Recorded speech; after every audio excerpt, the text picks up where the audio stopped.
전국에 함께 통일로 가는 길 TV 시청자 여러분 안녕하십니까? 오늘 이민년 새해 첫 강좌를 시작하겠습니다.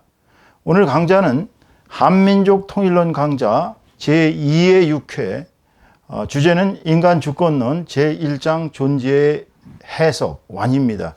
저는 한상윤 박사입니다. 여러분 새해 들어서 오늘 이렇게 첫 강좌에서 뵙게 되어서 대단히 감사합니다.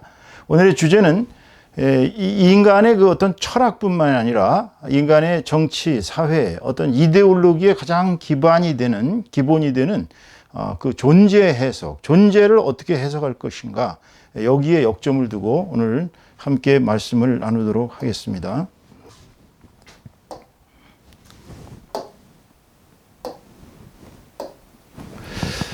오늘 제1장 존재 해석을 제가 한번 같이 여러분들하고 읽어보겠습니다. 이 땅에서 인간이 존재하기 시작하여 존재를 사유하기 시작한 이래 인간은 존재가 무엇이며 무엇이 이 존재를 만들며 어떻게 이것은 작용하고 진행되어 가는지를 설명할 온갖 종류의 방법을 찾아왔다. 어떤 사람은 하늘과 땅과 별과 땅과 산과 바다와 나무와 식물과 동물과 곤충의 작용 원리를 찾아왔다. 간단히 말해 그들은 우주의 작용 원리를 찾으려고 노력한 것이며 오랜 노력 끝에 그것에 의해 다른 모든 것들이 설명될 수 있는 하나의 궁극적인 존재를 제시하였다. 탈레스는 그것을 물이라고 불렀고 플라톤은 불, 흙, 공기 그리고 물이라고 하였으며 피타고라스는 수, 그리고 인도에서는 힌두교를 말합니다. 브라만, 중국에서 노자는 도, 공자는 천, 부처는 진리, 다르마라고 불렀다. 시간이 흘러감에 따라 이른바 철학자들은 자신들만의 존재에 대한 설명 체계를 확립하고 만족스러운 확신 속에서 감히 자신들은 이미 철학을 완성했다고 말하며 사람들이 자신들의 교소를 따르고 그 체계에 헌신하도록 고무했다. 어떤 의미에서 인류 역사는 그들의 사고 결과의 전투장이었다. 왜냐하면 모든 확립된 이념들은 사람들이 자신들의 진영에 서도록 강요해 왔고 아니면 종종 무자비한 학살이 즉각 뒤따랐기 때문이다. 자, 철학적으로 이 존재라는 것이 만만한 주제는 아닙니다. 사실 이걸 우리가 한문으로 이제 이렇게 쓰죠. 존재. 영어로 쓰면 이게 이제 being이라고 합니다. 이렇게 being. 무엇이 있다. being. 독일어는 이걸 이제 sein이라고 표현을 합니다. 그러니까 존재라는 것은 어떤 것이 있다라는 거예요. 한마디로. 있다. 한국말로 표현하면, 스스로 표현하면 이제 존재는 있다입니다. 요것에 이제 대척적인 개념이 없다가 되겠죠. 부재가 되겠죠. 이게 존재라면 이건 이제 부존재, 부재가 되겠습니다. 존재가 뭐냐? 여러분, 지금 우리가 존재하고 있다고 그러죠. 내 자신의 being, my being, 나 자신이 존재합니다. 그런데 나하고 대자적인 입장에 서 있는 어떤 우주, 그러니까 뭐 꼭 우주라고 광범위하게 얘기를 안 해도 예를 들어서 우리 앞에 놓여 있는 어떤 산 또는 나무, 돌, 흙, 우리가 이제 이 공간 안에 지금 강의실 공간 안에 있는 뭐 탁자라든지 또는 뭐 책꽂이라든지 또는 뭐 이렇게 전자칠판이라든지 이런 것을 다 우리는 그것이 존재가 있다고 얘기를 합니다. 그것이 존재가 있다. 그러니까 무엇이 있다라는 얘기는 그것의 존재가 있다는 얘기입니다. 그것이 존재한다. 그런데 인간들이 이제 물론 이제 이게 인간들이 뭐 그동안에 얼마나 많이 살았는지는 모르겠습니다만은 뭐 수십억, 수백억, 수천억, 정말 경의 인간들이 살아왔다 가고 뭐 이렇게 왔다 갔다 이 광대무변한 우주의 흐름 속에서 숱한 인간들이 존재했다가 사라지는 막 그러한 흐름이 있었겠죠. 그런데 그들 중에서 이제 머리가 특출난 사람들, 그러니까 왜 우리는 이렇게 있느냐, 우리가 왜 이렇게 존재하느냐, 그럼 내가 이렇게 존재하는데 이 삼라만상, 즉 내 앞에 있는 대자적인 존재들인 이 삼라만상은 왜 이렇게 움직이고 있느냐. 그러니까 존재가 무엇인가를 사유하기 시작한 그런 아주 특출난 존재들이 있었습니다. 그리스의 고대 철학자들, 소위 이제 자연 철학자들은 이것을 이제 존재의 근원을 이제 아르케라고 얘기를 했습니다. 이걸 아르케. 아르케를 찾았어요. 아르케를 찾았던 것입니다. 그러다 보니까 이제 그 유명한 탈레스는 아시다시피 아주 대단히 명민한 사람이었습니다. 탈레스에 관한 일화는 많이 있죠. 뭐 일식을 예언해 가지고 일식 월식을 예언해서 엄청난 부를 축적하기도 하고, 이 사람은 이 우주 만물의 모든 것이 물로 이루어져 있다. 그러니까 우주의 근원은 물이다라고 주장했습니다. 일면 일리가 있습니다. 왜냐하면 우리 인체도 약 70%가 물로 되어 있거든요. 그리고 우리를 둘러싸고 있는 이 지구의 대기권, 또 지구의 대부분이 바다, 한 70%가 바다고, 또 우리를 둘러싸고 있는 대기권도 엄밀히 얘기하면 다 물로 이루어져 있습니다. 탈레스는 그래서 우주의 존재의 근원이 물이라고 불렀고요. 플라톤은 이제 사원소설을 주장했죠. 플라톤은 이제 첫째 불이라고 주장했어요. 불. 모든 것을 이렇게 활 타오르게 해가지고 존재하게 만드는 불. 그 다음에 또 이 사람은 흙이라고 얘기했습니다. 흙이 이제 사원소 중에 하나예요. 잘 생각을 해보세요. 이 사람의 사상이 일리가 있는가. 또 공기, 우리가 숨을 쉬는 이 공기가 사원소 중에 하나라고 주장했고, 또 물이 사원소 중에 하나라고 주장했습니다. 우리 동양에서는 이제 오행이라고 얘기를 합니다. 오행은 아시다시피 오행설은 수금 목화토로 이루어져 있죠. 물 숫자.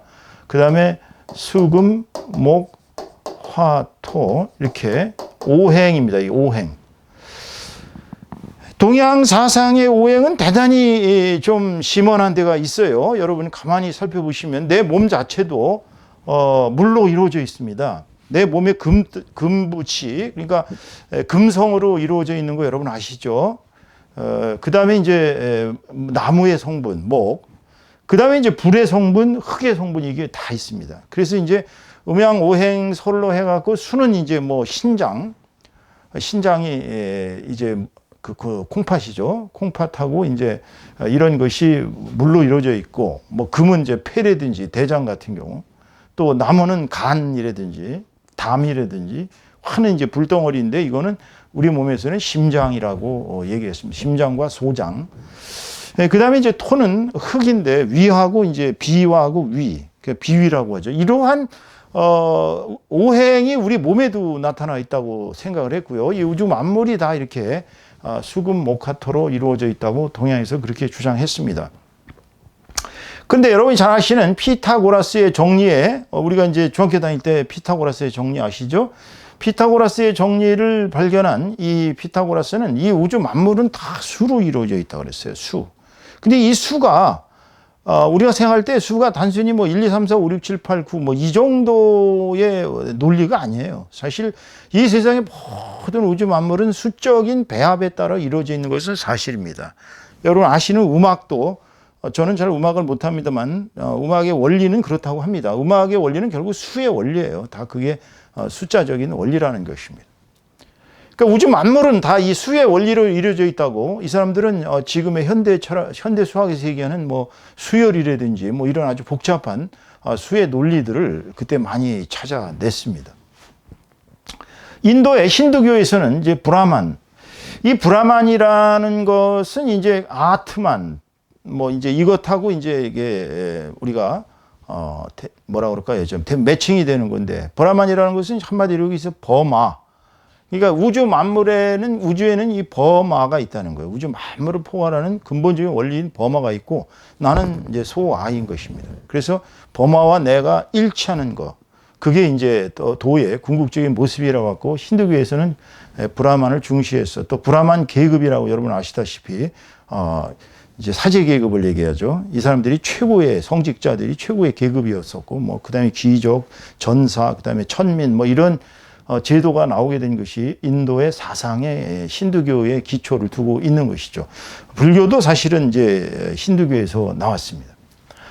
중국에서 노자는 도라고 얘기를 했어요. 이 우주 만물은 도인데 도는 도라고 말할 수도 없고, 도라고 얘기하는 순간은 도가 아니고, 도라는 것은 보이지도 않고 만지지도 않고 들리지도 않는데, 도는 우주 만물의 모든 것을 가능하게 하는 근본적 원인으로서 이 도에 따라 사는 삶을 또 노자는 무위자연이라고 얘기를 했습니다. 무위자연.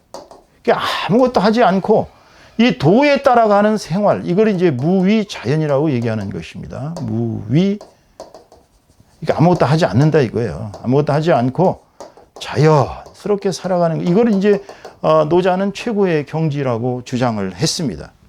그러니까 이제 이런 뭐 어떤 그 막 통치를 이렇게 강제적으로 하고 이러는 생활을 노자는 좋은 정치가 아니라고 봤어요. 그냥 국민들이 그냥 조용한 그런 시골 같은 곳에서 정말 개 짖고 개 짖는 소리, 또 닭 우는 소리, 소 우는 소리, 이런 자연 속에서 그냥 때가 되면 일어나 먹고 마시고 배 두들기면서 사는 내 임금이 무슨 소용이 있냐, 이런 식의 그 정치가 없는 정치, 무위자연, 이거를 이제 노자는 도의 극치라고, 도를 따라가는 생활이라고 얘기했습니다. 도는 절대 말하면 도가 아니에요. 도는 언어로 표현할 수가 없어요. 도는 그야말로 우리가 모든 것을 포괄하고 모든 것을 그 운영하는 그 어떤 중심인데, 근원인데, 우리가 도를 파악하기는 불가능합니다. 그러다 보니까 그냥 무위자연적인 삶을 사는 삶을 통해서 도를 실천하는 것을 노자는 주장을 했습니다. 공자는 천이라고 얘기했죠. 하늘천. 근데 공자의 사상의 핵심은 이 하늘의 이치는 인이라는 거. 이게 좀 기독교적인 마인드하고 비슷한데요. 인이라는 건 이제 우리가 인자함 또는 긍휼함 또는 어떤 그 사랑 뭐 이렇게 표현되겠죠. 그래서 하늘이 인자했기 때문에 하늘의 인자함이 인간에게 나타났다는 거예요. 그래서 인간도 인이 본성이라는 거예요. 인이. 그래서 공자는 인이 우주의 천의 본질이기 때문에 인간도 똑같이 인하다는 겁니다. 이걸 우리가 이제 천인 합일설이라고 합니다.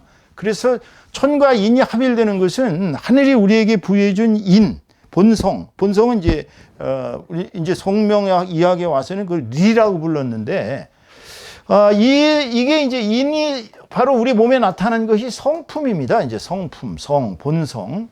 이 본성은 또 이라고 주장하는 것이 이제 송명 이야기에, 이게 이제 태계와 율곡에 와서 대단히 이제 중시가 되었었죠. 이게 그네들은 이제 뭐 굉장히 참 뭐라 그러나 중요한 원리로 리라고 주장했습니다. 그래서 이걸 이제 성리학이라고 이야기를 하게 된 것입니다.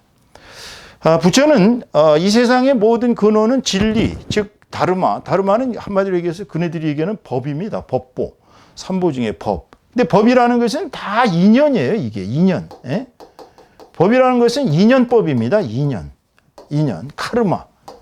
이 카르마에 의해서 내가 선한 일을 하면 선한 결과가 맺어지고 내가 악한 일을 하면 악한 결과가 맺어지는 이것을 우리는 인연법이라고 합니다. 콩 심은 데 콩 나고 팥 심은 데 팥 나는 것이죠. 자, 이렇게 세계의 그 고대인들이 사유한 그 존재의 근원, 고대 그리스에서는 이걸 아르케라고 얘기했고, 그 다음에 이렇게 쭉 진행이 되어 왔는데, 문제는 이들이 얘기한 이러한 내용들이 과연 다 사실일까? 진리일까? 일면이 진리라고 그래서 다 진리는 아닙니다, 여러분. 예를 들어 가지고서 이런 100%의 진리라는 그 100% 속에서 요만큼이 가짜다, 이게 진짜고 요게 가짜다, 그러면 이건 가짜예요. 이걸 진리라고 보기가 어렵습니다, 여러분. 그렇기 때문에 우리는 이 시간이 흘러감에 따라서 고대의 사상가들, 철학자들이 만들어 놓은 이른바 이제 종교, 그렇죠? 종교. 이게 다 각자 다 종교가 되었어요. 피타고라스도 심지어는 나중에 종교를 만들었습니다. 올페우스 종교라고 그래가지고 대단히 신비주의적인 종교를 만들었습니다.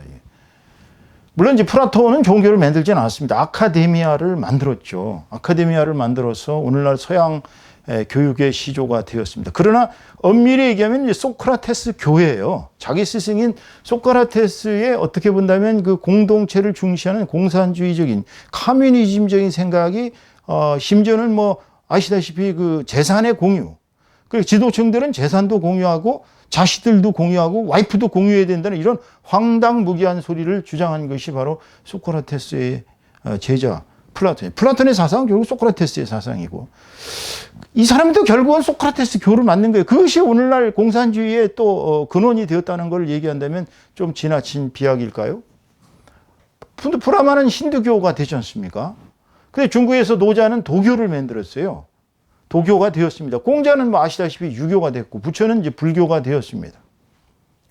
자, 이러한 사상들이 시간이 흘러가니까 이게 이제 처음에는 뭐 별로 그렇게 신통치 않게 얘기한 것 같은데, 여기다가 이제 살을 붙인 거예요. 이제 예를 들어 갖고 노자가 얘기한 거가 한 만자 정도 된다 그러면 거기다가 막 살을 붙이고 뭐를 붙여 갖고 설명 체계가 이제 확립이 된 것입니다. 설명 체계가. 그 자기네 교회에 대해서 설명 체계가 확립됐으면은 그 다음에는 이제 만족스러운 결과물이 나오겠죠. 만족스러운 결과물이 나오다 보니까 사람들이 이제 거기에 뒤따르는 일종의 팔로워가 생긴 것입니다. 그래서 우리는 이제 종파라고 얘기합니다. 종파. 그래서 이 종파들은 자기네들의 철학이 옳다고 주장합니다. 문제는 이거예요. 도그마가 됐다는 거. 종파들이 말하는 게 도그마가 됨으로 말미암아서 이 도그마가 이제 결국은 사람들을 억압하는 교설이 됐다는 것입니다. 교설이 뭐예요? 도그마, 독단. 이 도그마는 독단으로 해석될 수 있거든요, 여러분. 그러니까 도그마가 되는 이상은 그것이 사람들을 올가매는 수단이 되는 거예요, 이게 이때부터. 좀 자유롭게 생각을 해볼 수 없겠니? 좀 생각을 해보세요. 내가 불교인이에요. 내가 유교인이에요. 내가 크리스천이에요. 내가 무슨 뭐 도교인이에요. 좀 거기서 벗어나서 좀 남의 입장을 생각해 볼 수 없겠니? 남의 입장에도 좀 옳은 게 있지 않겠니? 이런 열린 마인드가 사람들한테 쉽게 열리질 않습니다. 제가 이 강의를 하게 된 이유 중에 하나는 이게 존재 이해라는 것보다도 종교 이해, 그 다음에 이데올로기에 대한 비판적으로 바라봐야 돼요. 오늘의 이 시점에서 무엇이 나에게 내려왔다고 그래갖고 전생지에 내려왔다고, 내가 불교 집안에서 태어나서 불교를 믿었기 때문에 불교만 진리고, 내가 유교 집안에서 태어나서 유교만 그냥 이렇게 했기 때문에 유교를 벗어나는 이야기를 하면 완전히 이단이고 사탄이고 이렇게 되면 곤란하다는 얘기예요. 이데올로기도 그렇거든요. 자, 이네들이 얘기한 이런 이데올로기들이 결국은 전쟁터의 무기가 됐어요, 여러분. 이게 문제인 것입니다. 이데올로기가 전쟁터의 무기라는 거 아시면 여러분 깜짝 놀랄 거예요. 역사가 증명하고 있지 않습니까? 결국은 이 철학이 옳으냐 아니냐를 판별할 기준이 없는, 판별할 능력이 없는 사람들은 그거를 팔로잉, 따르고 따르는 데 따라서 위에서 내려오는 대로 그대로 갑니다. 여러분 무협지 같은 거 보면은 거기 뭐 무당파, 소림파, 그러면 거기에서 맨 위에 있는 교주가 얘기를 하면 그 맨 위에 있는 종사가 얘기를 하면 나머지 사람들은 이해했어 하고서 가서 싸우다가 죽는 거예요. 이데올로기도 마찬가지입니다. 이게 인류 역사는 결국은 이 사람들이 만들어 놓은 종교와 이데올로기의 사고 결과의 전투장으로 변한 것입니다. 그러니까 이 전투장에서의 이 무기가 얼마나 날카롭고 얼마나 무서우냐에 따라서 그 종파가 승리하느냐 못하느냐가 결정된 것입니다. 왜냐하면 모든 확립된 이념들은 사람들이 자신의 진영에 서도록, 자신들의 진영에 서도록 강요해왔어요. 여러분 이게 무서운 것입니다. 여러분들은 오늘날 와서 내가 공산주의자다, 내가 사회주의자다, 내가 자본주의자다, 내가 자유주의자다, 어떠한 사상에도 등을 돌리라는 얘기가 아니라 그런 사상들을 냉혹하게 비판할 수 있고, 냉혹하게 저것이 뭐가 잘못됐고 저것이 무엇이 옳고 저것이 그른지를 판별할 수 있는, 한마디로 얘기해서 어떤 능력이에요? 사고력, 비판력, 사고력 내지는 비판력이 필요하다는 것입니다. 왜냐하면 여기 사람들이 진영에 서도록 강요해왔지만 종종 무자비한 학살이 즉각 뒤따랐죠. 요즘도 인도에서 힌두교 믿는 사람들이 불교 믿는 사람들을 탄압했다는 기사, 심지어는 이슬람교도들은 이제 기독교 믿는 사람들을 마구잡이로 쳐 죽이는 막 그런 무시무시한 현황이 벌어지고 있습니다. 중국의 공산주의자들은 공산당을 통해서 나라를 통치하면서 모든 종교는 국가의 지배를 받아야 한다. 자유 없다. 공산주의가 아니면 이 나라를 끌고 갈 수가 없다라고 마구 탄압을 합니다. 막 교회 불을 지르고 난리도 아니에요. 뭐 이슬람교도 마찬가지로 이렇게 같이 이렇게 핍박을 받고 있습니다. 그렇기 때문에 이 존재의 해석이 그렇게 중요한 것입니다, 여러분. 존재가 무엇이냐에 대한 해석을 놓고 만약에 첫 번째 단추가 잘못 끼워지면 그 다음에 계속 줄줄이 잘못 끼워지듯이 존재를 해석을 잘못하면 그 다음부터는 계속 엉뚱한 결과가 나타나는 것입니다. 그렇기 때문에 우리는 이 존재의 해석을 정확하게 해야 합니다. 존재가 무엇인가. 자, 오늘은 여기까지 하고 다음 시간에 계속 이어서 하도록 하겠습니다. 수고들 많으셨습니다. 감사합니다.